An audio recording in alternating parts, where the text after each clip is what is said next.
Bonjour à toutes et à tous, j'espère que vous allez bien. Alors aujourd'hui je vais réaliser le sirop de sucre averti. Alors qu'est-ce que c'est que ça? Donc le sirop de sucre averti, c'est un partage que j'ai eu avec une de mes clientes, Catherine, que je remercie encore vivement pour cette astuce. Donc ça va vous permettre vraiment d'améliorer la conservation de vos gâteaux, la texture aussi qui sera beaucoup mieux. Il favorise aussi la coloration à la cuisson, il retient aussi l'humidité. Ce qui permet de congeler, il va vous donner aussi beaucoup plus de moelleux à vos gâteaux, mais surtout il stabilise les glaces et les sorbets et évite la cristallisation. Et ça c'est génial pour tout ce qui est sorbet. Donc ça, ce sucre averti, il est sur Cookidoo. Donc on va commencer à le faire. Alors pour cette recette, il vous faudra 500 g de sucre en poudre. Alors, ça en fait pas mal, hein. Ça en fait un peu plus de 500 grammes. Ça se conserve, je vais le mettre dans une bouteille et je vais le conserver au frigo. Ça se conserve entre 8 mois et 1 an. Donc, avec toutes les préparations que je fais, ça va s'utiliser vite fait, je pense. Donc, 280 grammes d'eau.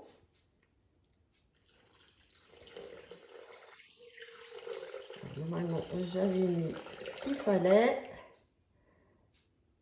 Oui, c'est bon. Ensuite, il faudra du jus de citron, donc 60 g de jus de citron. Alors moi, j'ai pressé mon citron. On va vérifier quand même que j'ai bien 60 g.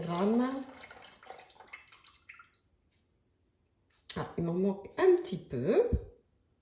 Voilà, mes 60 g. On va ensuite insérer le couvercle et le gobelet doseur. Et c'est parti pour 1 heure, donc 60 minutes, 85 degrés. Vous tournez le sélecteur jusqu'à 1. Donc voilà, c'est terminé, mon sucre averti, je l'ai mis en bouteille en verre. Donc je ferme pas tout de suite le bouchon, j'attends qu'elle refroidisse avant de la réserver au frigo. Donc comme je vous ai dit, ça se garde environ 1 année, mais à mon avis, je vais l'utiliser pour tout en fait maintenant. Vous voyez, vous pouvez les mettre dans les crèmes glacées, les gâteaux comme les cakes et tout, c'est super, ça va le rendre beaucoup plus moelleux. Vous pouvez les congeler, du coup ils se conservent beaucoup mieux pour vos confiseries aussi. Donc il a un pouvoir sucrant plus élevé, donc en fait il faut mettre 20% en moins de sucre. Quand on vous demande 100 g de sucre, vous mettez que 80 g.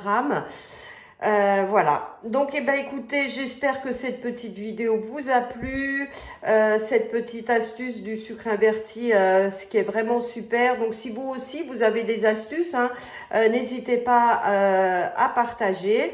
Et puis à vous abonner à ma chaîne aussi, si vous n'êtes pas encore abonné, pour être au courant dès que je sors une vidéo.